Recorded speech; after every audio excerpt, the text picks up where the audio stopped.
Сәлеметсіздер ме, оқушылар? Қалдарыңыз қалай?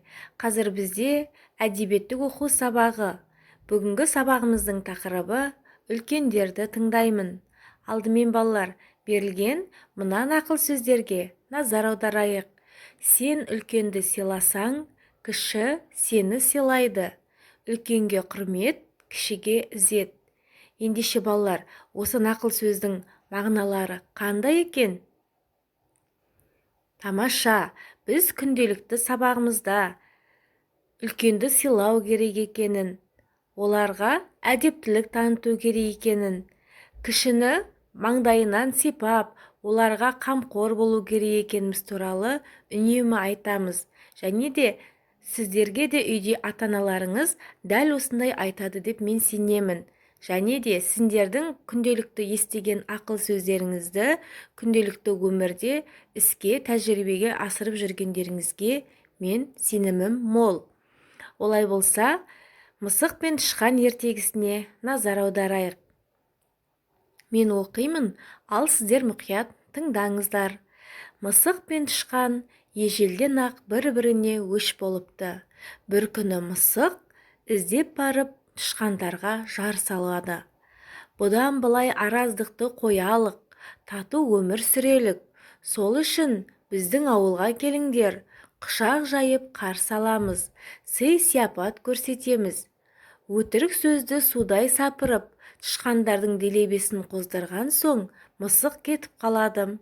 Тышқандар жиналады, өзара кеңеседі. Сонда мысықтың сөзіне елігіп алған жас тышқандар мысықтар жаулық райынан қайтып отыр. Расынан да тату болғанымыз жөн. Шақырып кетті ғой, көңілін қалдырмай барайық деп құлшынады. Тіс қаққан кәрі тышқандар күмәндарын айтып, қойыңдар, әлі де артын күтіңдер. Мысықтардың алдарқатқан айласы шығар, тіл алсаңдар бармаңдар дейді. Жас тышқандар тыңдамайды. Қонақ болып сый-сияпат көру үшін саусылдап мысықтардың ауылына барады. Бұлардың алдынан қонаққа шақырып кеткен қара мысық шығады.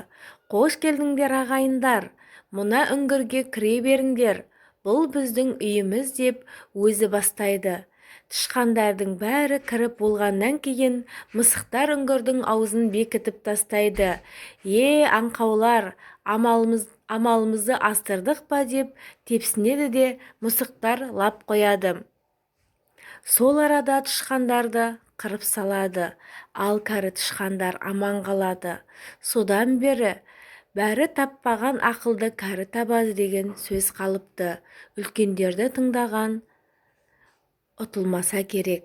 Ертегілер жинағынан. Балалар, ертегі сіздерге түсінікті ме? Тамаша.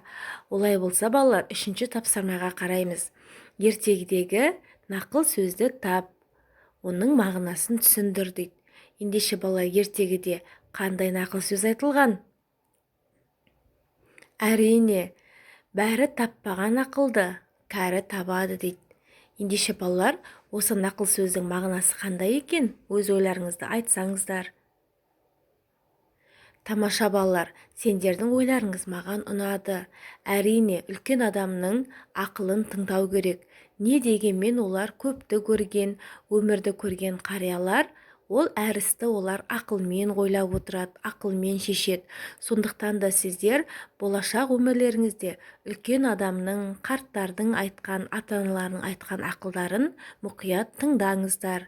Ендеше балалар, оқу тапсырмасы 68-ші беттегі 6-шы тапсырма. Дәптерлеріңе үлкендердің саған айтар 3 ақылын және сенің кішілерге айтар 3 ақылдарыңды жазасыңдар. Және ертегіні үйден оқимыз және мазмұндаймыз. Осымен балалар, сабағымыз аяқталды. Сау болыңыздар.